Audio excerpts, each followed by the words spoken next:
नमस्कार दोस्तों, मैं आर्यन शर्मा और आप लोग देख रहे हैं आर्यन ऑनलाइन क्लासेस। तो फ्रेंड्स, आज की इस वीडियो में हम लोग बात करने वाले हैं कक्षा 10वीं के विज्ञान का दूसरा अध्याय दे रखा है अम्ल, क्षारक और लवण। फ्रेंड्स, इससे पहले वाला अध्याय 1 यदि आप लोग नहीं देखे हैं तो वीडियो के नीचे डिस्क्रिप्शन बॉक्स में आप लोग को लिंक मिल जाएगा, जहां से आप लोग जाके देख सकते हैं। आसान तरीका और आसान भाषा में एक ही वीडियो में पूरा चैप्टर खत्म किए हैं। उसी प्रकार से इस वीडियो में हम लोग अम्ल, क्षारक और लवण अध्याय दूसरा जो है इसी वीडियो में हम लोग कंप्लीट करने वाले हैं, एकदम आसान तरीका और आसान भाषा में। पहले वीडियो देखिए, लगभग वीडियो जो है 1 घंटा का बनेगा। 1 घंटा में आप लोग इस अध्याय को पूर्णपेण समझ जाइएगा। बेनिफिट क्या होगा, इससे रिलेटेड जितने भी सब्जेक्टिव होगा, इससे रिलेटेड जितने भी ऑब्जेक्टिव होगा, आप लोग का कवर हो जाएगा। लेकिन टाइम देना होगा बाबू 1 घंटा, और 1 घंटा में बिल्कुल आप लोग को समझ में आ जाएगा। वीडियो पाए हैं तो वीडियो को संपूर्ण देखिएगा, पूरा अध्याय खत्म करके दिखाएंगे एकदम झकास तरीका से, बेहतर तरीका से हम आपको बताएंगे, ताकि बोर्ड एग्जाम में हाथ जो चलना स्टार्ट हो जाएगा अपने आप। चलाना जरूरी नहीं होगा, ठीक है ना, चलना स्टार्ट हो जाएगा। तो चलिए फ्रेंड्स, बात ना बनाते हुए हम लोग चलते हैं। सबसे पहले इस वीडियो में हम लोग देख लेंगे क्या, सबसे पहले अम्ल किसको कहते हैं, उसके बाद क्षारक का हम प्रॉपर्टीज जान लेंगे, उसके बाद हम लोग लवण का प्रॉपर्टीज जान लेंगे। 3 चीज इस अध्याय में हम लोग को पढ़ना ही है, लेकिन बेसिकली रूप से हम आपको आसान भाषा में पढ़ाने की कोशिश करेंगे। तो चलिए देखते हैं। सबसे पहले हम लोग जान लेते हैं अम्ल के बारे में। बिल्कुल आसान तरीका से हम आपको बताते हैं। देखिए, अम्ल जो होते हैं स्वाद में खट्टे होते हैं। आज से आप लोग याद रखिएगा, यदि कोई पूछे अम्ल कैसा होता है तो आप लोग कहेंगे अम्ल जो है स्वाद में खट्टा होता है। जब अम्ल जो वैसे अम्ल होते हैं, एसिड होते हैं अम्ल, जिसको हम लोग खाते हैं तो खट्टा लगता है। अब सब अम्ल को नहीं खाएंगे, अब कुछ ऐसे एसिड हैं जिसको मुंह पे छिड़क देने के बाद तेजाब वगैरह जैसा जल जाता है, चेहरा पे फेंक दीजिएगा ना जल जाता है, वैसा भी एसिड होता है। लेकिन कुछ एसिड जो होते हैं हमारे दैनिक जीवन के लिए भी उपयोगी होते हैं। जैसे आप ले लीजिए इमली, इमली में भी एसिड पाया जाता है, टमाटर में भी एसिड पाया जाता है, अंगूर में भी एसिड पाया जाता है, नींबू में भी एसिड पाया जाता है। तो ये सारा चीज़ हम लोग दैनिक जीवन में उपयोग करते हैं। शरबत बना के पीते हैं, इमली का रस पीते हैं। तो ये सारा चीज़ क्या होता है, गोलगप्पे में जो है इमली का रस ही डाला जाता है, सबसे बड़ी बात। तो कुछ ऐसे एसिड होते हैं जिसे हम लोग दैनिक जीवन में उपयोग भी करते हैं, और कुछ ऐसे एसिड होते हैं जिसे जंग लग जाता है तो उसको छुड़ाने के लिए भी हम लोग एसिड का ही उपयोग करते हैं। लेकिन कुछ ऐसे खतरनाक एसिड होते हैं, यदि चेहरे पे गिर जाए तो चेहरा का रंग और मोहरा सब बदल दिया जाता है, पहचान में नहीं आता है। तो एसिड खतरनाक भी है और उपयोगी भी है। तो बिल्कुल इस चीज़ को हम लोग गहराई से समझते हैं। सबसे पहला पॉइंट आप लोग एसिड समझ लीजिए। अम्ल जो है, अम्ल को इंग्लिश में हम लोग एसिड भी बोलते हैं, और अम्ल जो होते हैं, अम्ल स्वाद में खट्टा होता है, पहला बात ध्यान में रखेंगे।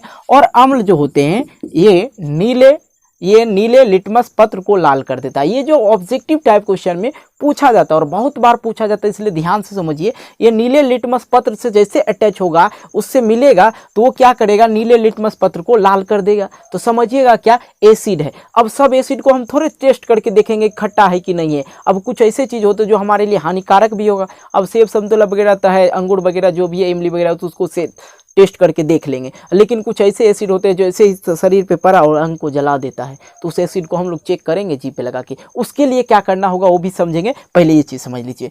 ये जो है नीले लिटमस पत्र के संपर्क में जब आता है तो उसे लाल कर देता है। अब यहाँ पे देख लीजिए, तीसरा हम पॉइंट आपको बताते हैं। ये जलीय विलयन में, अब जलीय विलयन हम आपको बताएंगे, ठीक है। फिलहाल ये समझ लीजिए, जलीय विलयन जो लिक्विड फॉर्म में जो होता है, जलीय विलयन में H+ आयन देता है, ये धन आयन देता है, H+ आयन देता है, ठीक है। बिल्कुल इस चीज़ को आप लोग समझ गए। अब कुछ आप लोग को एग्जाम्पल के तौर पे हम आपको कुछ एसिड का नाम बताते हैं। यहाँ पे उदाहरण के लिए यहाँ पे देख लीजिए, सबसे पहले है हाइड्रोक्लोरिक अम्ल HCl, H2SO4, सल्फ्यूरिक अम्ल, ठीक है, CH3COOH, और यहाँ पे है सिट्रिक अम्ल। और साथ में हम आपको ये भी बताएंगे इसी वीडियो में कि जैसे हो गया नींबू हो गया, अंगूर हो गया, या वगैरह वगैरह, इमली हो गया, इसमें कौन सा एसिड पाया जाता है। लेकिन अभी नहीं, थोड़ा देर बाद, ठीक है।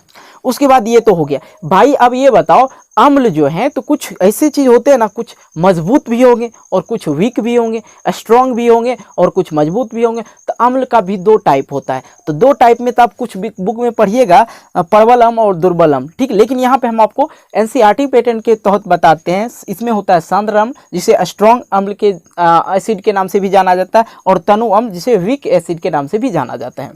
तो सांद्र अम्ल क्या होता है, बिल्कुल समझिए, जिसमें अम्ल अधिक मात्रा में होगा। और कुछ ऐसी चीज होती है जिसमें अम्ल का जो मात्रा होगा अधिक होगा, अधिक होगा तो क्या होगा, वो ज्यादा ही हम लोग के लिए लाभदायक भी हो सकता है या खतरनाक भी हो सकता है। तो ये जो होते हैं स्ट्रॉन्ग होते हैं। जिसमें यदि सांद्र अम्ल पूछ दे या स्ट्रॉन्ग एसिड पूछ दे तो उसमें क्या लिखेंगे, जिसमें अम्ल अधिक मात्रा में हो और जल अल्प मात्रा में हो, मतलब जल की जो मात्रा होगी बहुत ही कम होगा। अब देखिए उसी तरह वीक का भी आप लोग समझ सकते हैं, जिसको हम लोग तनु अम्ल बोलते हैं। और तनु अम्ल हम लोग कैसे डिफिनेशन करेंगे, जिसमें क्या होगा, तनु अम्ल में मतलब तनी को रहेगा एसिड, ठीक है, थोड़ा सा एसिड रहेगा, जिसमें अम्ल की जो मात्रा होगी, एसिड की मात्रा होगी कम होगी और जल की मात्रा अधिक होगी। तो ये बेसिकली आप लोग समझ गए एसिड को। और एसिड के बाद हम लोग समझते हैं क्षारक को। और क्षारक का क्या प्रॉपर्टी होता है, बिल्कुल आसान तरीका समझ आएंगे, इसी तरह से देखते रहिए, ठीक है।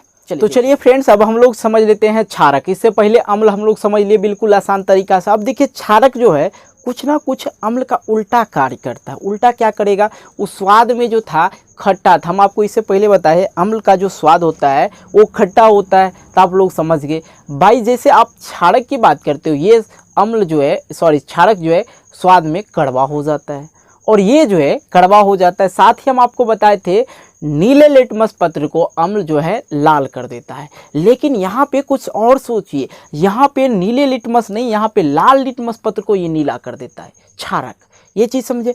और ये जो है उसमें समझे थे प्लस आयन देता है, रिवीजन के तौर पे हम आपको बता रहे हैं, ठीक है, तो आप लोग समझिए। चलिए हम आपको तुरंत इस चीज़ की फोकस करवाते हैं। यहाँ पे देख लीजिए, क्षारक जो होते हैं स्वाद में कड़वा होते हैं, लेकिन अम्ल क्या होते हैं, स्वाद में खट्टा होते हैं। ये लाल लिटमस पत्र को नीला कर देते हैं, क्षारक जो होता है लाल लिटमस पत्र को नीला कर देते हैं, लेकिन अम्ल जो है नीले लिटमस पत्र को लाल कर देता है। दोनों चीज आप लोग समझ रहे हैं। और ये क्षारक जो होता है यह जलीय विलयन में OH माइनस आयन देता है, ठीक है, OH माइनस आयन देता है, बिल्कुल समझ गए, अम्ल और क्षारक समझ गए। अब उसका कुछ उदाहरण आप लोग समझ लीजिए कि क्या होता है। जैसे क्षारक की बात करें, यहाँ पे आप लोग देख रहे हैं NaOH सोडियम हाइड्रोक्साइड, जो क्या है क्षारक है। KOH क्या हो गया, पोटासियम हाइड्रोक्साइड। और यहाँ पे NH4OH अमोनियम हाइड्रोक्साइड होता है, ठीक है, ये सारा क्या है, क्षारक है, ठीक है। और सारा चीज़ हम लोग समझेंगे। अब एक चीज़ और हम डिस्कस कर लेंगे, निष्कर्ष निकाल लेंगे। और पहले ये चीज़ समझ लीजिए, क्षारक तो सर जी समझ गए, कहीं कहीं कभी कभार पूछ देता क्षार क्या है भाई। तो क्षार क्या है, जो देखिए पानी में घुल जाए, पानी में जैसे चीनी घुल जाता है ना, तो उसी तरह से यदि कोई चीज़ ऐसा हो जो घुल जाए पानी में, तो वो क्षारक जब पानी में घुल जाए तो उसी चीज़ को हम लोग क्षार बोलते हैं। क्षार भी पूछ देता है। देखिए यदि क्षार पूछेगा तो क्या लिखेंगे, जल में घुलनशील क्षारक को क्षार कहते हैं। तो बिल्कुल इस चीज़ को समझ गए। अब आता है बात सर कि देखिए दैनिक जीवन में तो उपयोग हम आपको बताएंगे ही बताएंगे अम्ल और क्षारक का भी, ठीक है, लेकिन उससे पहले हम आपको एक चीज़ का बता देना चाहेंगे, जो सूचक होता है उस सूचक से हम लोग समझेंगे। लेकिन देखिए उस सूचक में क्या समझेंगे, देखिए सूचक में क्या समझेंगे कि अम्ल यदि सर आप बताइए अम्ल स्वाद में खट्टे होते हैं, सर हम ऐसे करके जी पे लेंगे अम्ल को, तो ये जी का हल बुरा कर देगा कि नहीं करेगा, हो सकता है गला देगा या आपकी मृत्यु भी हो सकती है उससे। लेकिन उस चीज़ का परीक्षण करने के लिए कुछ ना कुछ तो होना चाहिए भाई, कि ताकि हमको पता चले ये अम्ल है, ठीक है, और ये क्षारक है, हमारे लिए हानिकारक भी और लाभ भी है। तो उस चीज़ हानिकारक, बहुत ज़्यादा हानिकारक होते हैं, यदि मुंह पे फेंक देते हैं तो बस उसका तहस नहस हो जाता है, समझते नहीं आप लोग। इसलिए उसका कुछ ना कुछ तो उपाय होना चाहिए, किस तरह से हम लोग को पता चले कि ये अम्ल है, ये क्षारक है। तो चलिए हम लोग समझते हैं। सबसे पहले इसको मिटा लेते हैं। स्क्रीनशॉट लेना होगा तो भाई ले लीजिएगा, दिक्कत मत मानिए, ले लीजिए, ठीक है। चलिए हम लोग अगला टॉपिक हम आपको बताते हैं, अम्ल है या क्षारक है, इसकी प्राप्त जानकारी के लिए हम लोग को क्या जानना होगा, सूचक जानना होगा। बिल्कुल आसान तरीका है जानने का। देखिए सूचक जो होता है वो ये बतलाता है कि ये अम्ल है या क्षारक है, लेकिन सूचक भी कुछ अलग 3 टाइप से बतलाता है। तो तीनों टाइप्स को हम लोग अच्छी तरह से समझेंगे। सबसे पहले समझ लीजिए सूचक होते क्या हैं। देखिए सूचक जो होते हैं, सूचक किसको कहेंगे, किसी दिए गए विलयन में अम्ल या क्षारक की उपस्थिति को दर्शाता है। अब वो उपस्थिति कैसे दर्शाएगा, इनका रंग या गंध अम्लीय व क्षारक को दर्शाता है। या तो इसका रंग बतला देगा कि ये अम्लीय है, या गंध मतलब जो सेंटेज होता है या तो उसको महक बोल सकते हैं, तो वो उस तरह से रंग मतलब कलर से बतला देगा कि ये क्या है, एसिड है। और ये गंध मतलब उसका जो है क्या कहे, खुशबू कहिए या गंध कहिए, जो भी है गंध से बतला देगा अम्ल है या क्षारक है। तो ये सूचक दर्शाता है। कौन दर्शाता है? सूचक। तो सूचक किसको कहेंगे? अम्ल या क्षारक की उपस्थिति को दर्शाता है। और किस मेथड से दर्शाता है? तो रंग या गंध की उपस्थिति को वो दर्शा देता है, अम्लीय या क्षारक है। ठीक है, इस चीज़ को आप लोग अच्छी तरह से समझ गए होंगे। अब आता है भाई कि वो किस टाइप से दर्शाता है। तो सूचक जो होते हैं मुख्यतः 3 प्रकार से होते हैं और 3 तरह से वो दर्शाते हैं। तो देखिए, सबसे पहला टाइप हो गया प्राकृतिक सूचक। अब प्राकृतिक टाइप से वो सूचक दर्शाएंगे कि अम्ल है या क्षारक है, ये हो गया। और हो गया कृत्रिम सूचक, कृत्रिम सूचक। और तीसरा हो जाता है गंधीय सूचक। तो फ्रेंड्स, हम आपको सबसे पहले जो है प्राकृतिक सूचक बताते हैं, उसके बाद कृत्रिम सूचक बताएंगे, उसके बाद गंधीय सूचक को हम लोग डिटेल से समझने की कोशिश करेंगे। तो सबसे पहले हम लोग क्या करते हैं, प्राकृतिक सूचक को समझ लेते हैं। स्क्रीनशॉट लेना भाई तो स्क्रीनशॉट ले लेना, ठीक है, कहीं कोई दिक्कत नहीं है। बाकी आप लोग मेरे बात से ही समझ रहे होंगे बिल्कुल। और वीडियो अच्छी लगी तो यार वीडियो को लाइक ज़रूर करना, ठीक है। आपका एक लाइक मुझे मोटिवेट करता है एक लंबा वीडियो बनाने के लिए, तो जल्दी से लाइक कर दीजिएगा यदि लाइक नहीं किया। तो चलिए देख लेते हैं सबसे पहले प्राकृतिक सूचक। पहले इसको हम सबसे पहले हम लोग समझ लेते हैं प्राकृतिक सूचक क्या होते हैं और किस तरह से हम लोग क्या होते हैं अम्ल और क्षारक को पहचान सकते हैं। देखिए, सबसे पहली बात तो आप लोग समझ लीजिए, प्राकृतिक सूचक मतलब नेचुरल जो होते हैं। प्राकृतिक का मतलब ही होता है नेचुरल, गॉड ऑफ गिफ्ट, ठीक है। तो क्या होते हैं प्राकृतिक सूचक, किसे कहेंगे? तो वे सूचक जो पौधे से प्राप्त होता है, तो पौधे से प्राप्त होता है उन्हें ही हम लोग क्या कहते हैं? प्राकृतिक सूचक कहते हैं। अब सर कहेंगे पहचानेंगे कैसे? देखिए, ये जो लिटमस पत्र होता है, लिटमस पत्र, ठीक है, जब हम लोग लिटमस, अब खा के तो नहीं देखेंगे एसिड को जी, किसी ना किसी उसको टेस्ट करेंगे, वो भी अपने हाथ में ग्लव्स वगैरह लगा के टेस्ट किया जाता है। किसी भी चीज़ को रासायनिक तौर पे कुछ भी होता है, जब उल्टा पुल्टा होने वाला चीज़ रहता है तो उसको आप लोग हाथ बचा करते हैं ना, यदि हाथ पे लग गया तो हाथ गला देता है, वैसा वैसा एसिड है। इसलिए सबसे पहले उसको प्राकृतिक रूप से चेक करना सीखिए। सबसे पहले लिटमस पत्र को जब अम्ल के संपर्क में लाया जाता है, लिटमस पत्र को जब अम्ल के संपर्क में लाया जाता है तो वो कलर बदल के उसका लाल हो जाता है। उसी लिटमस पत्र को यदि क्षारक के संपर्क में लाया जाता है, दैट मीन्स यहाँ देख रहे हैं आप लोग क्षारक के संपर्क में लाया जाता है तो वो अपना कलर, लिटमस पत्र का जो कलर होता है वो क्या हो जाता है? नीला हो जाता है। ये चीज़ समझ में आ रही है आप लोग को? प्राकृतिक सूचक आपको बता रहे हैं। अब दूसरा ले लेते हैं हल्दी। प्राय आप लोग को घर वगैरह पे अभी ना हल्दी के सब्जी तो नहीं अच्छा लगता होगा। हल्दी तो सब बच्चे देखे होंगे, हल्दी खाए भी होते हैं और डेली खाते हैं। अब देखिए, हल्दी जो होता है, यदि हल्दी को अम्ल के संपर्क में लाया जाए तो हल्दी का कलर क्या होता है? पीला तो होता है ये, लेकिन कुछ कम पीला होता है, तो उसको और पीला कर देता है कौन? अम्ल। यदि हल्दी जो है, हल्दी को अम्ल के संपर्क में लाया जाए तो क्या हो जाता है? अब कैसे चेक करेंगे? कौन हल्दी है, ठीक है, अब अम्ल है मेरे पास, एसिड है, पता नहीं एसिड है क्या है। यदि हम लोग अम्ल क्या है इस पे हल्दी पे गिराएंगे, वो क्या हो जाएगा? कलर उसका कैसा हो जाएगा? पीला हो गया, समझिए वो एसिड है, उसमें एसिड है। अब ये देखिए, यदि क्षारक है और हम लोग को पता नहीं इसमें क्षारक है तो क्या करेंगे? हम लोग हल्दी पे गिराएंगे, हल्दी पे गिराएंगे तो हल्दी कलर कैसा हो जाएगा? लाल हो जाएगा। समझ जाएंगे कि बाप रे एकरा में क्षारक है, क्षारक है, समझ गए ना? तो इसी तरह से हम लोग समझते हैं, ठीक है। अब आते हैं हम लोग जो कृत्रिम सूचक होते हैं। कृत्रिम सूचक क्या होते हैं? रसायन तौर से उसको टेस्ट किया जाता है। कृत्रिम मतलब हम लोग के जैसे बनाया जाता है, हम लोग जिसे बनाए वो कृत्रिम सूचक हो गया। तो कृत्रिम सूचक में हम लोग क्या जानते हैं? वे सूचक जो रसायन द्वारा बनाया जाता है, वे सूचक जो रसायन द्वारा बनाया जाता है। तो अब देखिए इसको कैसे चेक करते हैं। अब ये हो गया मिथेल ऑरेंज। मिथेल ऑरेंज को जब हम क्षारक के संपर्क में लाते हैं तो ये अपना कलर चेंज करके कैसा कर देगा? पीला कर लेगा, ठीक है। और मिथेल ऑरेंज को जब हम लोग क्या करते हैं? मिथेल ऑरेंज को हम लोग अम्ल के संपर्क में लाते हैं तो ये कलर चेंज होके हो जाता है रेड, और जिसको कहते हैं आप लोग लाल भी बोलते हैं, ठीक है। तो ये इसका कलर कैसा हो जाता है? Methyl orange. इसके कृत्रिम सूचक में हम आपको उदाहरण के तौर पे बता रहे हैं। मिथेल ऑरेंज जो होते हैं, मिथेल ऑरेंज को यदि क्षारक के संपर्क में लाया जाए तो उसका कलर किस तरह हो जाएगा? पीला हो जाएगा। यदि मिथेल ऑरेंज को अम्ल मतलब अम्ल के संपर्क में लाया जाए तो रेड हो जाते हैं, मतलब लाल हो जाते हैं। अब यहाँ पे देख लीजिए, दूसरा हम आपको बताते हैं फिनोलेथिन। फिनोल कितना बड़ा वर्ड है यार, फिनोलेथिन, ठीक है, फिनोलेथिन। देखिए थोड़ा बड़ा वर्ड है फिनोलेथिन को हम लोग जब क्षारक के संपर्क में लाते हैं, फिनोलेथिन को जब हम लोग क्षारक के संपर्क में लाएंगे तो क्या हो जाएगा, गुलाबी हो जाएगा, उसका कलर क्या होगा, गुलाबी हो जाएगा। अब जो वैज्ञानिक होते हैं, साइंटिस्ट होते हैं या लैब वगैरह में वर्क करते हैं, देखते हैं उसके हाथ में ग्लव्स लगा होता है। और वैसे भी आजकल चल रहा है कोरोना का सीज़न, तो मुंह में भी मास्क लगाते हैं, हाथ में भी ग्लव्स लगाते हैं, ठीक है। तो ये क्षारक जब हम लोग टेस्ट करेंगे तो क्षारक को क्या करेंगे, फिलोप्लेथिन में क्या करेंगे, यदि देंगे क्षारक को तो उसका कलर चेंज हो जाएगा, किस तरह, गुलाबी हो जाएगा, ठीक है। समझ जाएंगे बाप रे ये तो क्षारक है, ठीक है। और फिलोप्लेथिन को यदि हम लोग अम्ल के संपर्क में लाएंगे, अम्ल में देंगे फिलोप्लेथिन को, ये फिलोप्लेथिन है उसके ऊपर से हम लोग अम्ल गिराएंगे तो क्या हो जाएगा, उसका कलर पानी की तरह हो जाएगा, मतलब गाढ़ा सा पानी की तरह। तो आप लोग ने अभी क्या सीखा, प्राकृतिक सूचक। प्राकृतिक सूचक जो पौधे से प्राप्त हो उसे प्राकृतिक सूचक कहते हैं। हल्दी पे यदि अम्ल गिराया जाए तो वो पीला हो जाएगा, यदि हल्दी पे क्षारक गिराया जाए तो वो लाल हो जाए। उसी प्रकार से आप लोग ने कृत्रिम सूचक को भी समझ लिया।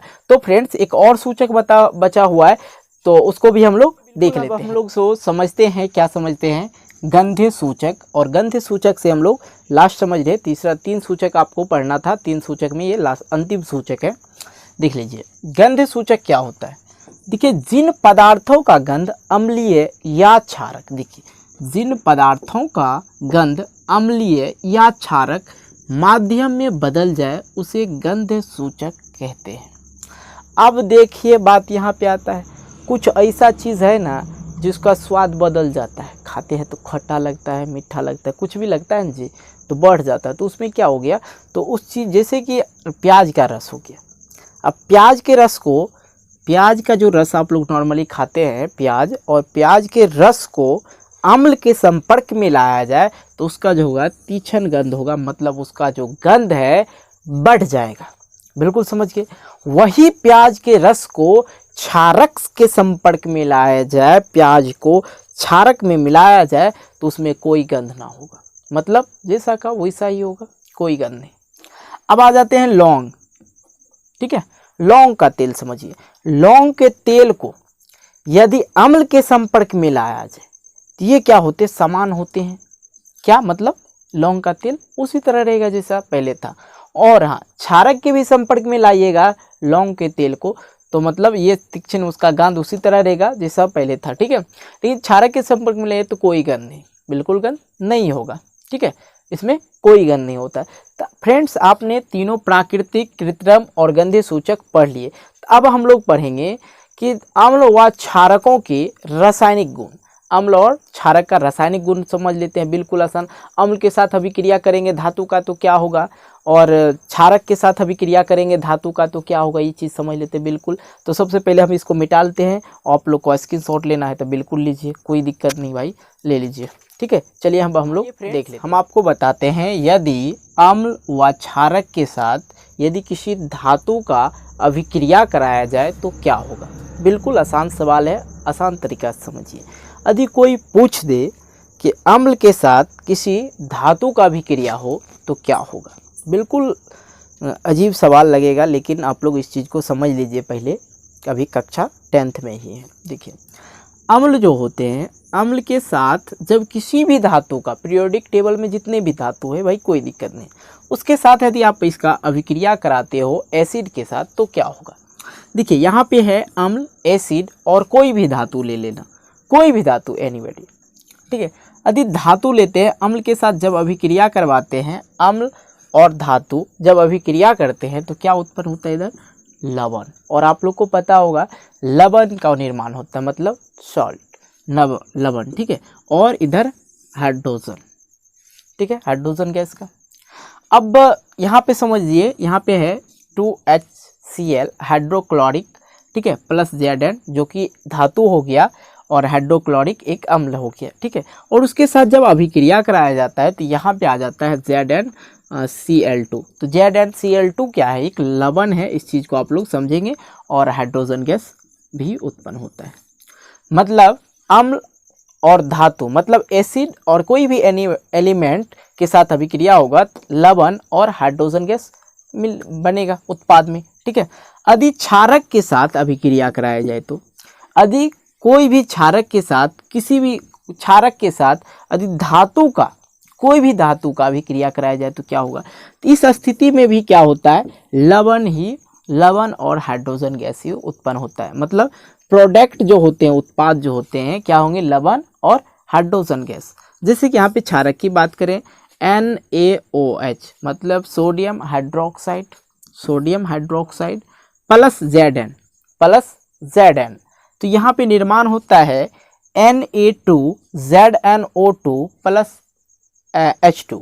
तो फ्रेंड्स आप लोग बिल्कुल इस चीज़ को समझ गए होंगे, यदि अम्ल एसिड के साथ किसी भी धातु का अभिक्रिया कराया जाए तो लवण और हाइड्रोजन गैस निकलेगा। यदि क्षारक के साथ किसी भी धातु का अभिक्रिया कराया जाए तो लवण और हाइड्रोजन गैस उत्पन्न होगा। तो बिल्कुल इस चीज़ को समझ के, तो इसको थोड़ा सा हम लोग मिटा लेते हैं, उसके बाद हम लोग देख लेते हैं आगे हम लोग क्या करेंगे, अम्ल और क्षारक को जो है धातु बाइकार्बोनेट से अभिक्रिया करा के दिखाते हैं। तो उसके बाद क्या रिएक्शन होता है, तो जो है क्या करेंगे, अम्ल और क्षारक को धातु कार्बोनेट और धातु बाइकार्बोनेट के साथ जब अभिक्रिया करवाएंगे तो क्या होगा, उस चीज़ को आप लोग समझ लीजिए। बिल्कुल एक एक पार्ट अलग अलग करके हम आपको बताएंगे, बिल्कुल आसान तरीका से। देखिए, यदि अम्ल और धातु कार्बोनेट के साथ यदि अभिक्रिया करवाते हैं तो स्वतः जो निर्माण होता है, प्राप्त होता है लवण और CO2 कार्बन डाइऑक्साइड और जल का निर्माण होता है। बिल्कुल इस चीज़ को आप लोग गौर से समझेंगे। धातु मतलब पहले जो क्या है, अम्ल, एसिड जो है, एसिड को किसी भी धातु कार्बोनेट के साथ अभिक्रिया करवाया जाए, कोई पूछ दे तो आप लोग को कहेगा क्या होगा, तो आप लोग ये इतना जवाब देंगे कि लवण आ सकता है और लवण और CO2 और जल का निर्माण होगा। ठीक है, इसमें यहाँ पे देख लीजिए, लवण हो गया, अम्ल जो हो गया HCl हाइड्रोक्लोरिक, यहाँ पे Na2CO3, तो Na2 सोडियम कार्बोनेट, ठीक है, सोडियम कार्बोनेट Na2CO3 होता है। ठीक है, ये हो गया धातु।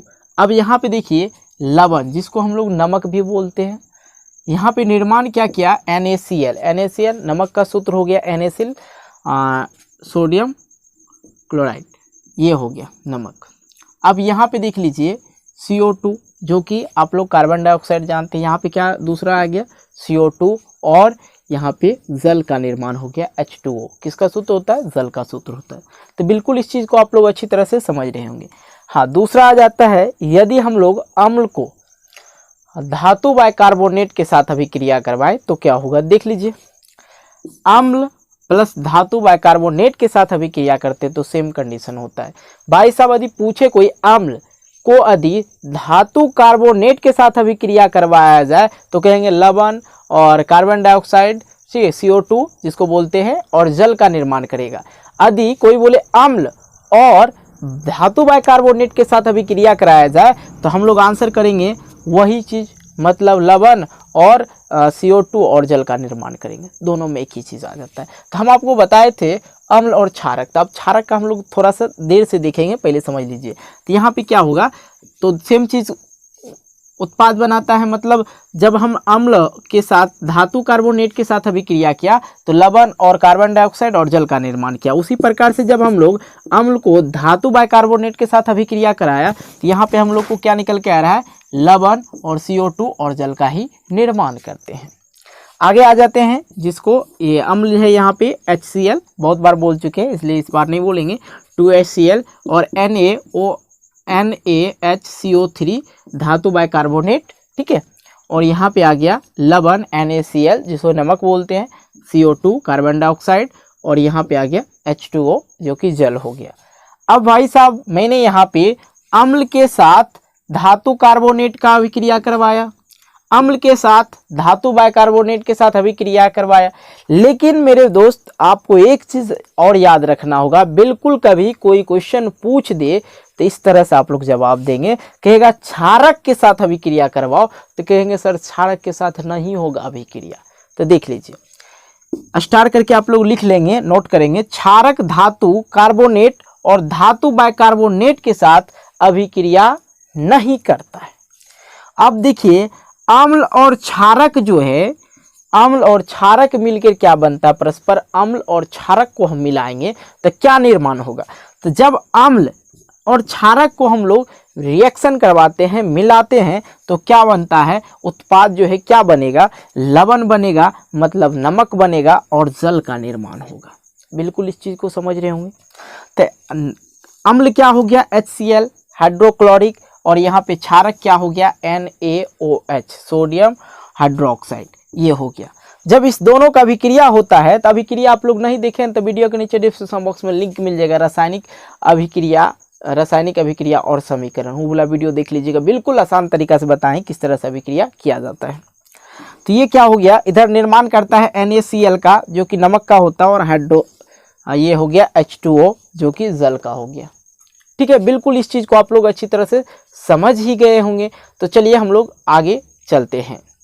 हम लोग फ्रेंड्स समझ लेते हैं उदासीनीकरण अभिक्रिया किसको कहते हैं। देखिए, इससे पहले हम आपको बताए थे जो अम्ल होते हैं, अम्ल और क्षारक जब अभिक्रिया करता है तो किस चीज़ का निर्माण करते हैं, लवण और जल का निर्माण करते हैं। अब यहाँ पे सवाल आता है कि सर आप ये चीज़ तो पहले भी बताए, अब क्यों बता रहे थे। कि अब ये उदासीनीकरण अभिक्रिया किसको कहेंगे, तो बिल्कुल गौर से समझना मेरे भाई कि जब अम्ल और क्षारक परस्पर अभिक्रिया करें, मतलब अभिक्रिया कर रहा है जिस तरह यहाँ पे करके जब अभिक्रिया कर लेता है, उत्पाद का निर्माण होता है लवण और जल का, एक दूसरे को प्रभाव को समाप्त कर लेता है। अब मतलब कुछ चीज़ ऐसे होते हैं ना, जैसे रिएक्शन हुआ, दोनों चिड़चिड़ाने लगता है, चिड़चिड़ाने के बाद एक तरह से वो बंद हो जाता है। जैसे चूना देते हैं पानी में तो खोलने लगता है, खोलने के बाद जो वो पेंट तरह से हम लोग पेंट कर लेते हैं, उसी प्रकार से तो अस्थिर होता है ना। तो जब वो एक दूसरे का प्रभाव को समाप्त कर लेता है तो लवण किस चीज़ का समाप्त कर लेता है, तो क्या होता है, लवण मतलब नमक तथा जल का निर्माण करता है। उसे ही हम लोग क्या कहते हैं, उदासीनीकरण अभिक्रिया कहते हैं। तो जैसे कि यहाँ पे आपने देखा अम्ल और क्षारक जब अभिक्रिया करता है तो किस चीज़ का निर्माण होता है, यहाँ पे लवण का निर्माण होता है और जल का निर्माण होता है। अम्ल हो गया HCl हाइड्रोक्लोरिक, यहाँ पे हो गया Na सोडियम हाइड्रोक्साइड जो कि क्षारक हो गया, और यहाँ पे NaCl ये नमक हो गया, जिसका नमक का रासायनिक सूत्र क्या होता है, तो NaCl होता है। यहाँ पे H2O जो कि जल का सूत्र होता है। तो बिल्कुल चलिए अब हम लोग आगे देख लेते हैं, आगे क्या दिया है। ये फ्रेंड्स अब हम लोग pH स्केल समझ लेते हैं। बिल्कुल अच्छी तरह से आपको समझना होगा और ये चीज़ ना याद रखिएगा, और फ्यूचर में बहुत सारे जगह आप लोग को काम आ जाएगा। उसके बाद हम लोग जो है pH स्केल का जो हम लोग क्या करेंगे, दैनिक जीवन में भी उपयोग देखेंगे कितना है नहीं है, और pH स्केल से ही मापा जाता है बहुत चीज़। ठीक है, तो सबसे पहले समझ लीजिए pH स्केल क्या है। देखिए pH स्केल से क्या दर्शाता है, इस चीज़ को समझ लीजिए।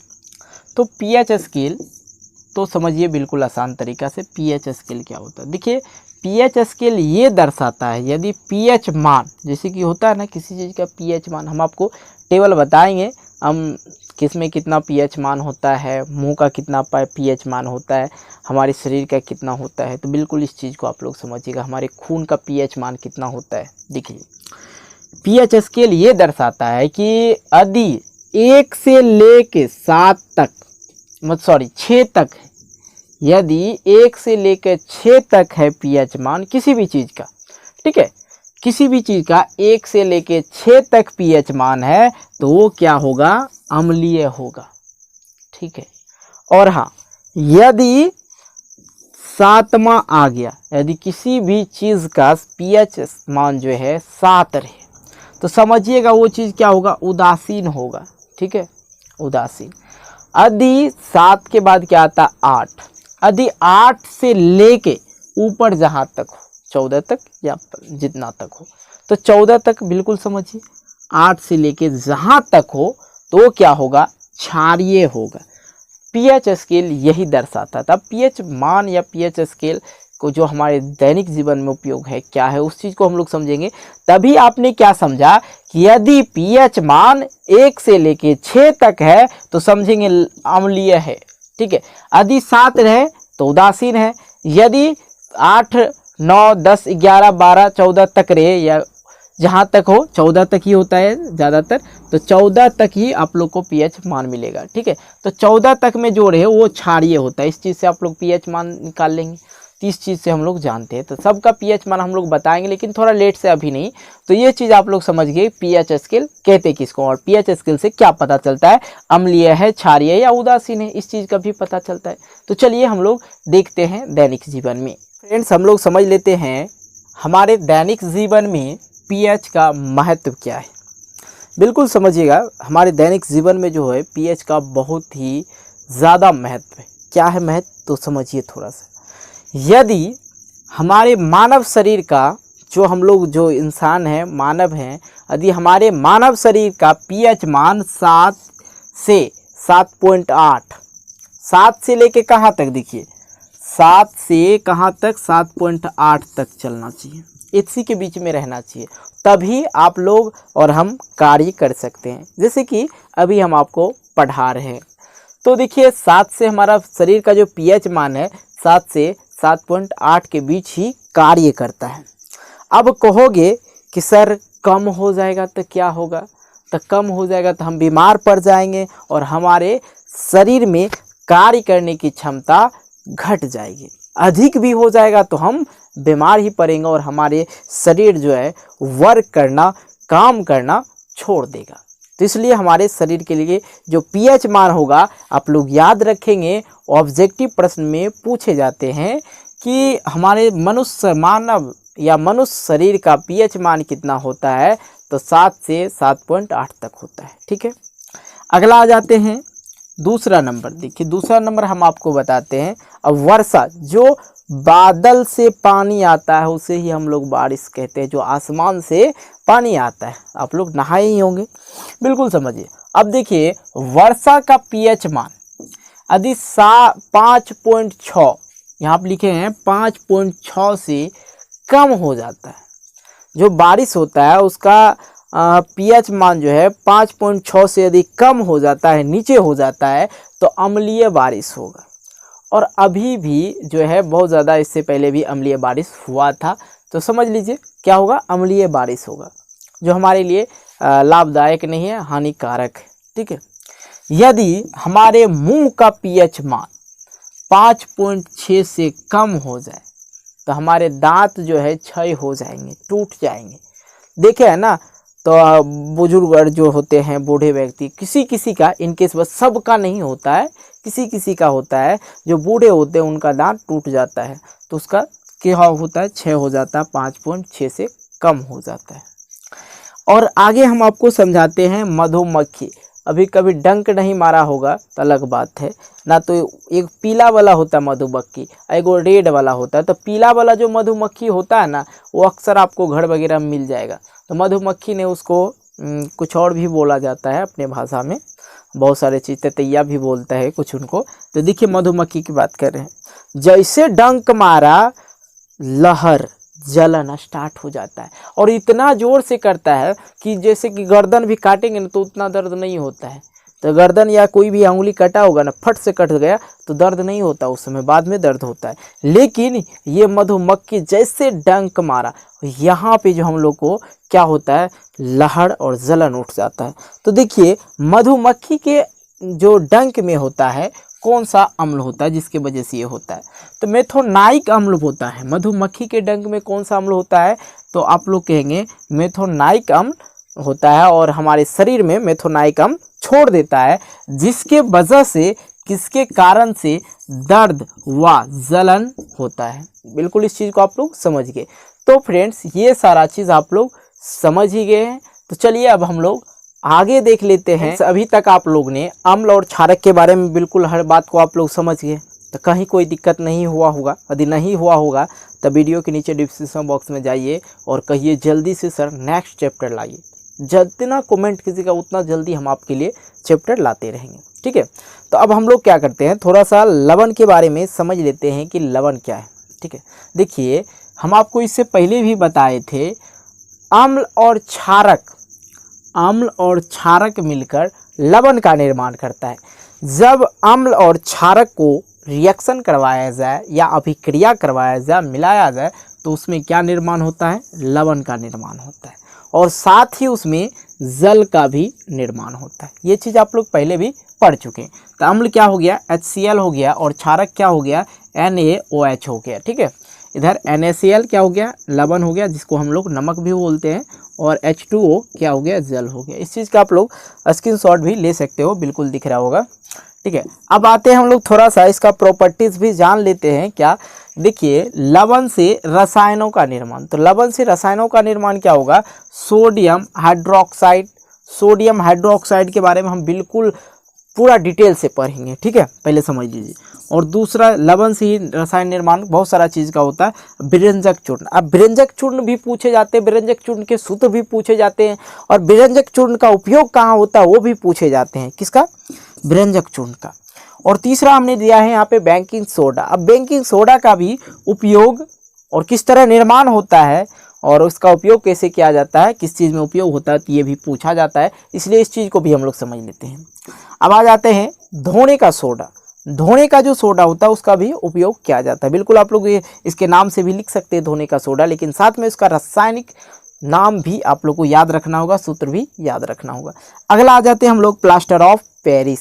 तो प्लास्टर ऑफ पेरिस के बारे में भी हम लोग अंत में समझ लेंगे। तो ये जो है हम लोग आपको ये पांचों टॉपिक अभी क्लियर करते हैं। ठीक है, सबसे पहले हम लोग सोडियम हाइड्रोक्साइड के बारे में बिल्कुल अच्छी तरह से समझने की कोशिश करते हैं। तो चलिए सबसे पहले इसको हम लोग मिटा लेते हैं अच्छी तरह से, फिर उसके बाद हेडिंग देंगे सोडियम हाइड्रोक्साइड, और साथ में उसका निर्माण कैसे होता है और उसका उपयोग कैसे होता है, तो देख लेते हैं।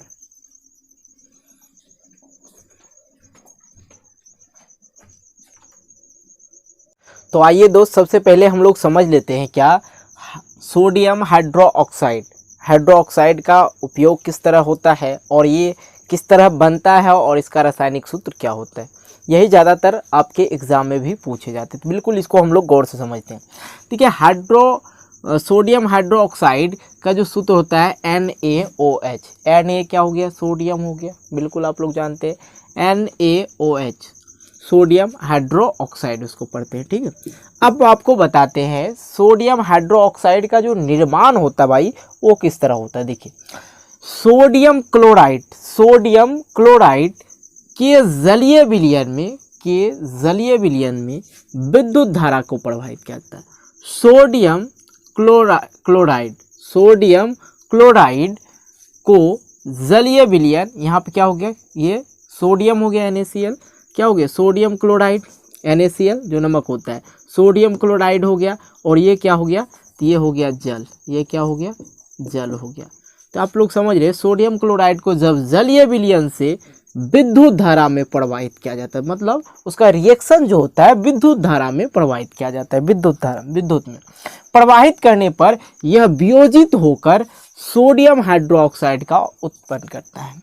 क्या, जब इसको रिएक्शन करवाया जाता है, वियोजित करवाया जाता है, तो ये वियोजित होता है किसमें, विद्युत में। रासायनिक अभिक्रिया में कि यहाँ पे क्या हो जाता है, ये विद्युत में प्रवाहित हो जाता है। तो यहाँ पे जो होता है क्या उत्पन्न होता है, NaOH, जो कि क्या है, सोडियम हाइड्रोक्साइड है। ठीक है, साथ ही इसमें Cl और हाइड्रोजन गैस भी उत्पन्न होता है, Cl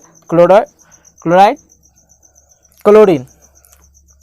ठीक है, अब यहाँ पे एक चीज़ और समझ लीजिए, Cl जो होते हैं, क्लोरीन जो होते हैं, जल को स्वच्छता के लिए, यदि आप लोग जल का जो है स्वच्छता के लिए हम लोग क्लोरीन का भी उपयोग करते हैं। साथ ही हाइड्रोजन, जिसे हम लोग ईंधन के लिए भी उपयोग करते हैं। साथ ही यहाँ पे NaOH का बात करें तो NaOH जो होता है, सोडियम हाइड्रोक्साइड जो होता है, ग्रीस हटाने के कार्य करता है। कोई क्या कार्य करता है, ग्रीस हटाने का कार्य करता है। और एनोड पे जो होते हैं क्या होते हैं, बिल्कुल एक एक जानकारी देंगे। एनोड पर जो होता है क्लोरीन गैस होता है। एनोड पे क्या होता है, एनोड वाला पे, एनोड पे यदि पूछ दे भाई एनोड पे कौन सा गैस होता है, क्लोरीन गैस होता है। उसी तरह से पूछ दे कैथोड पे कौन सा गैस होता है, तो कहेंगे हाइड्रोजन गैस होता है। तो इससे रिलेटेड जो भी सवाल था, क्लोरीन कहाँ उपयोग होता है, तो क्लोरीन जल को स्वच्छता के लिए उपयोग किया जाता है। हाइड्रोजन कहाँ उपयोग होता है, तो ईंधन में उपयोग किया जाता है।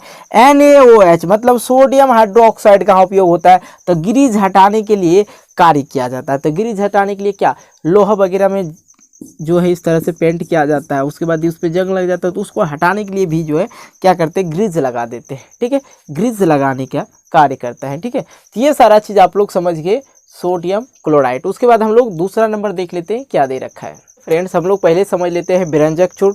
विरंजक चूर्ण का सूत्र और विरंजक चूर्ण किस तरह से आते हैं, मतलब विरंजक चूर्ण का निर्माण किस प्रकार हुआ और विरंजक चूर्ण जो होते हैं उसका क्या उपयोग होता है, इसके बारे में बिल्कुल समझ लेते हैं। बोर्ड एग्जाम में पूछ ही देता है कभी ना कभी। ये चारों पांच जो हम आपको लिखा रहे हैं, 5 तक लिखाएंगे तो पांचों में से 1-2 कहीं ना कहीं पूछ ही दिया जाता है। तो बिल्कुल समझिए, ऑब्जेक्टिव में सूत्र पूछे जाते हैं अक्सर, ठीक है। अब देखिए, विरंजक चूर्ण का जो होता है सूत्र होता है CaOCl2, याद रखना है CaOCl2, ठीक। अब इसका निर्माण कैसे होता है, देखिए शुष्क जो बुझे हुआ चूना होता है, बुझा हुआ चूना CaOH2 पर क्लोरीन की क्रिया से विरंजक चूर्ण का निर्माण होता है। जो बुझा हुआ चूना होता है ना, उस पर क्लोरीन की जब क्रिया होता है तो उससे क्या होता है, विरंजक चूर्ण का निर्माण होता है। अब देखिए यहाँ पे है बुझा हुआ चूना CaOH2, ठीक है। बुझा हुआ चूना का सूत्र ये होता है, तो कैसे लिखेंगे देख लीजिए, Ca और OH घेर के उसके बाद 2, तो क्या हो जाता है CaOH2 और उसके साथ क्या है क्लोरीन। क्लोरीन का जब क्रिया होता है, अभिक्रिया कराया जाता है तो निर्माण क्या होता है CaOCl2, ठीक है, किसका, विरंजक चूर्ण का, इसका निर्माण होता है। साथ ही एक और चीज़ आता है H2O, जिसका नाम हम लोग जानते हैं जल, उसका भी निर्माण हो जाता है। तो आप लोग समझ गए कि विरंजक चूर्ण का निर्माण कैसे होता है और सूत्र कैसे उसका लिखेंगे। सूत्र क्या होगा, CaOCl2 होगा। और साथ ही हम आपको बताते हैं विरंजक चूर्ण का उपयोग कहाँ होता है। तो विरंजक चूर्ण का जो उपयोग होता है वस्त्र उद्योग में होता है। वस्त्र के फैक्ट्री जहाँ पे वस्त्र बनाया जाता है, कपड़े बनाया जाता है, वहाँ पे जो है उसका उपयोग किया जाता है। साथ ही सूती व नैलून का विरंजक चूर्ण के लिए, ठीक है। अब यहाँ पे एक और चीज़ बताते हैं उपयोग उसका, कागज़ के फैक्ट्री में लकड़ी का जो मज्जा बनाया जाता है उसके लिए विरंजक चूर्ण का उपयोग किया जाता है। अब तीसरा समझ लीजिए, पीने के पानी में रोगाणुनाशक के रूप में किया जाता है। तो अब पीने का जो पानी होता है ना, जो हम लोग पानी पीते हैं, यदि उसमें विरंजक चूर्ण गिरा दिया जाता है तो उसमें जो कीटाणु रहेगा जिससे हमको रोग होगा, बीमारी होगा, तो वो मर जाएगा, वो नहीं होगा। तो कुछ चीज़ कहते हैं, कोई चीज़ हमको अभी एक चीज़ याद आ गया, हम आपको बता देते हैं। तो साइंस कहता है गर्म पानी पीने से क्या होता है, उसमें पानी का कीटाणु मर जाते हैं। कि अब बात चीज़ बता रहे हैं, मजाक वाला चीज़ बता रहे हैं, टेंशन मत लीजिए। और कुछ इंसान ऐसे हैं हमारे देश में और सारे भी कहते हैं, यदि साइंस ये कहता है यदि पानी में गर्म करने के बाद कीटाणु मर जाता है तो कीटाणु तो मरने के बाद भी तो वही गिलास में रहता है, कहता है ना। तो इस चीज़ को हम लोग बाद में डिस्कस करेंगे, ऐसे आपको समझा दिए, ठीक है, मज़े के लिए, इतना देर से पढ़ रहे थे। चलिए ये चीज़ समझ गए कि विरंजक चूर्ण का सूत्र क्या होता है और विरंजक चूर्ण का निर्माण कैसे होता है, साथ ही विरंजक चूर्ण का उपयोग कैसे होता है। तो ये चीज़ समझ गए। अब यहाँ 2 तक तो आप लोग समझ ही गए हैं, स्क्रीनशॉट लेना चाहेंगे तो ले लेंगे, ठीक है।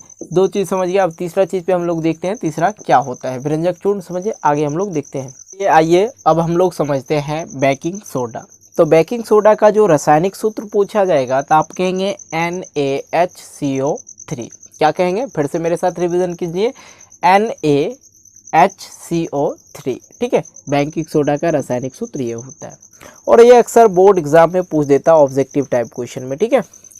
और भाई एक बात मैं आप लोगों को क्लियर कर दूं, अभी मैं जो शूट कर रहा हूं वीडियो, वो लगभग अभी का टाइम हो रहा है एक्चुअली 1 बजे रात, दिन नहीं रात, और सभी सो रहे होंगे और आप भी इस टाइम में सोते ही होंगे, लेकिन 1 बजे रात को ये वीडियो शूट हो रहा है। इस चीज़ को ध्यान देंगे, इसलिए वीडियो को दबा के लाइक कीजिएगा। किसी को बिलीव नहीं होता होगा, लेकिन आप कंटिन्यू जो देख रहे हैं सब चीज़ पता चल रहा होगा, तो एक्सप्रेशन वगैरह समझ रहे होंगे कि भाई 1 बजे रात का मतलब शुरुआती दौर में एक्सप्रेशन कैसा था, अभी कैसा है, ठीक है।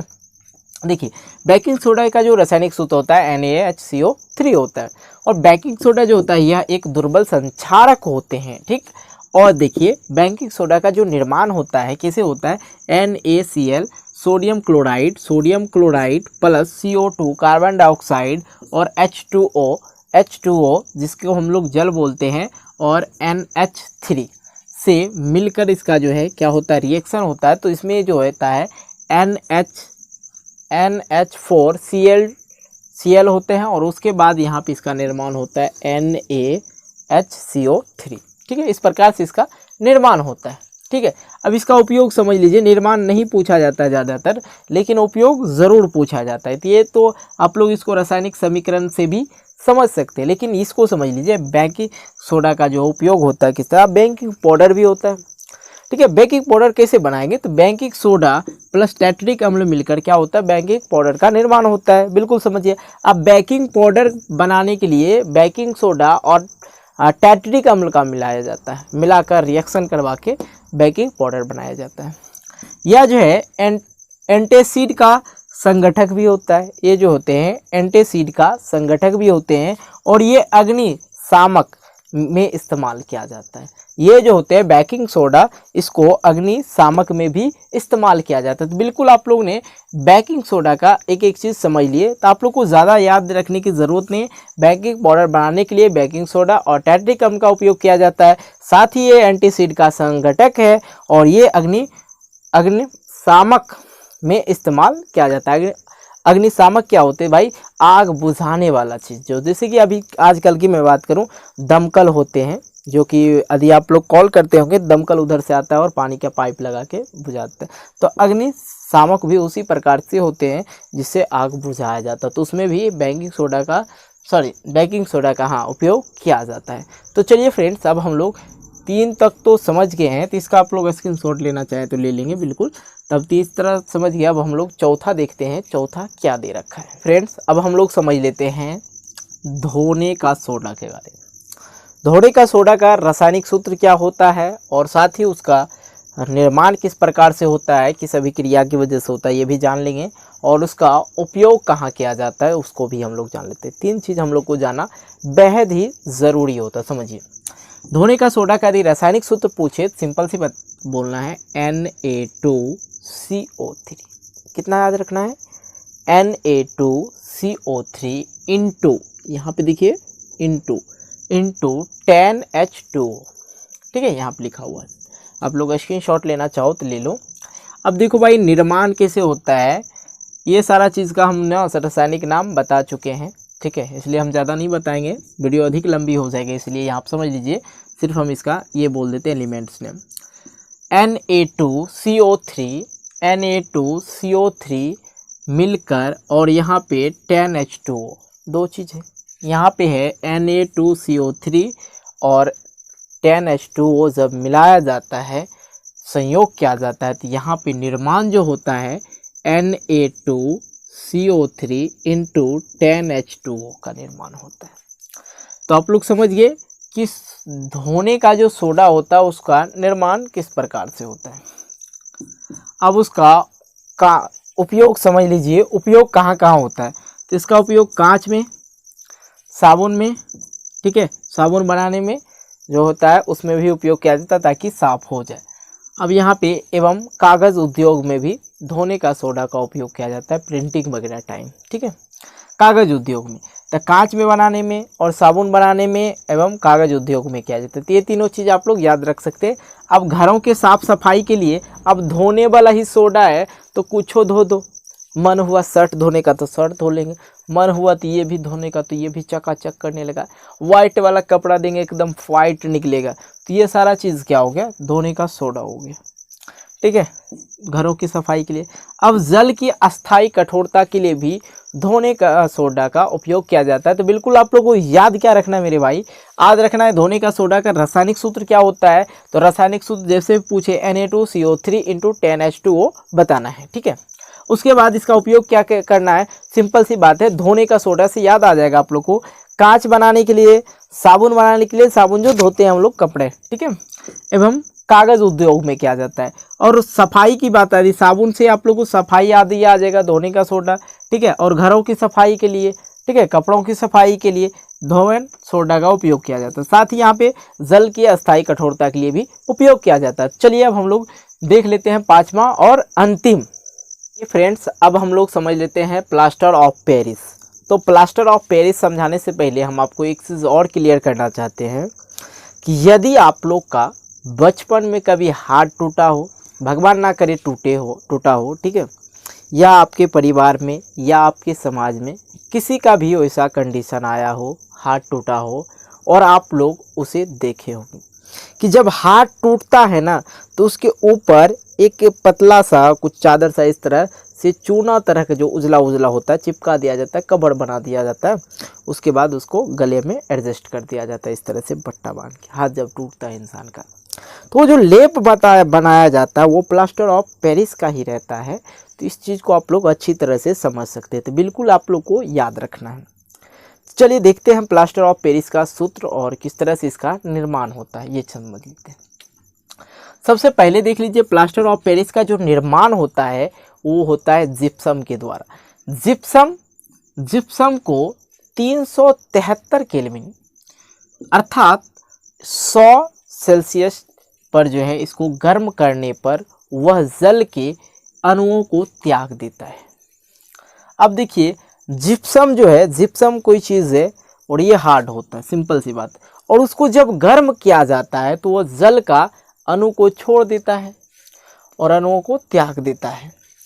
तो वो जो होता है, क्या होता है, जिप्सम को जब गर्म किया जाता है अर्थात 100 सेल्सियस पर गर्म करने के बाद वह जो है जल के अणुओं को त्याग देता है, उसमें जो जल होता है उसको त्याग देता है।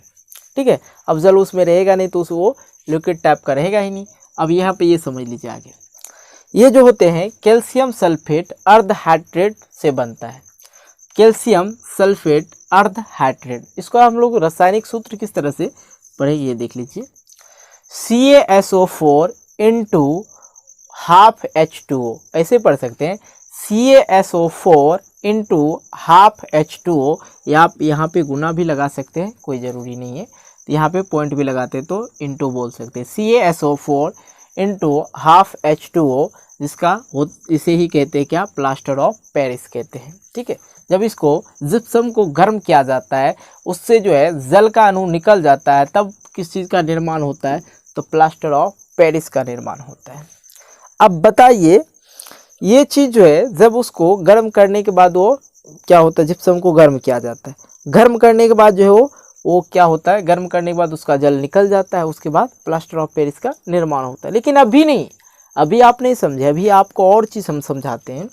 देखिए, जब प्लास्टर ऑफ पेरिस को, पेरिस जो है, प्लास्टर ऑफ पेरिस सफ़ेद चूर्ण को जल से मिलने पर, जो प्लास्टर ऑफ पेरिस होते हैं वो सफ़ेद चूर्ण होते हैं। ठीक है, जो पाउडर की तरह होते हैं। ठीक है, बिल्कुल समझिए, चूर्ण की तरह होते हैं। जब उससे जल में मिलाया जाता है तो वह क्या होता है, पुनः जिप्सम बनकर ठोस बन जाता है। तो प्लास्टर ऑफ पेरिस को क्या करते हैं, जल में मिलाते हैं, उसके बाद जल में जब मिलता है तो कुछ टाइम के लिए तो लिक्विड फॉर्म में ही रहेगा, जिस तरह से गीला टाइप का रहता है।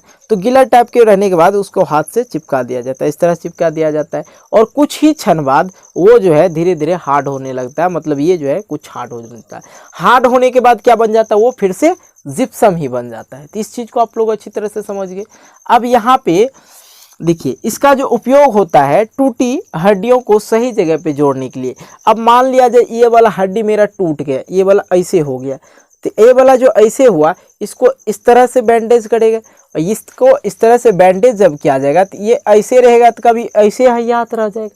हाथ कैसे रहना चाहिए, ऐसे रहना चाहिए। मान लीजिए ये टूट गया, ये वाला भाग मेरा टूट गया हाथ का, तो ये ऐसे हो जाएगा टूट के, और इसको जो है क्या करेंगे, जिप्सम का जो है, सॉरी, प्लास्टर ऑफ पेरिस का जो चूर्ण होता है उसको पानी में मिला के इस पे लगा दिया जाता है, और लगाने के बाद यहाँ पे एक बत्ता दिया जाता है, दोनों साइड बत्ता दिया जाता है। उसके बाद उसे लपेट दिया जाता है। लपेटने के बाद क्या होता है, वो जो है धीरे धीरे हार्ड हो जाता है। हार्ड होने के बाद क्या होता है, वो जिप्सम बन जाता है। जिप्सम जो होता है थोड़ा हार्ड होता है। ठीक है, तो ये हार्ड हो जाता है, तो ये जो है हड्डी को इस तरह से रखता है, हड्डी को इस तरह रखता है, और धीरे धीरे क्या होता है, हड्डी एक दूसरे से जुड़ जाते हैं। ठीक है, इसका उपयोग किया जाता है। अब देखिए, कुछ खिलौना है, कुछ सजावटी चीज़ है, और कुछ मूर्ति वगैरह भी आजकल चलते हैं जो प्लास्टर ऑफ पेरिस से ही निर्माण किया जाता है। तो फ्रेंड्स, आज की इस वीडियो में हम आपको इस अध्याय से सारे प्रश्न जो भी था इसको संपूर्ण आपको समझा दिए, कहीं कोई दिक्कत नहीं हुआ होगा। अभी 1 बज रहा था, बिल्कुल हमने आज पूरी रात जग के ये पूरा अध्याय को ख़त्म किया। कंटिन्यू वीडियो चला, आप लोग देखते रहे। तो फ्रेंड्स, एक ही चीज़ मैं कहना चाहूँगा, आपके लिए हम मेहनत किए, तो आप भी, आपको कुछ करने की ज़रूरत नहीं भाई। वीडियो अच्छी लगे तो लाइक करना और दोस्तों के साथ शेयर भी कर देना। ठीक है, और आप लोग को तीसरा अध्याय चाहिए या पहला अध्याय नहीं पढ़े हैं तो जाइए वीडियो के नीचे डिस्क्रिप्शन बॉक्स में लिंक मिलेगा जहां से आप लोग जाके देख सकते हैं। तो तीसरा अध्याय के लिए आप हमें कमेंट करें ताकि हम मोटिवेट होके जल्द ही नया वीडियो आपके लिए ले आएँ। तो तब तक के लिए बाय, मिलते एक नई वीडियो को लेके। जय हिंद, जय भारत, खुश रहें, आबाद रहें।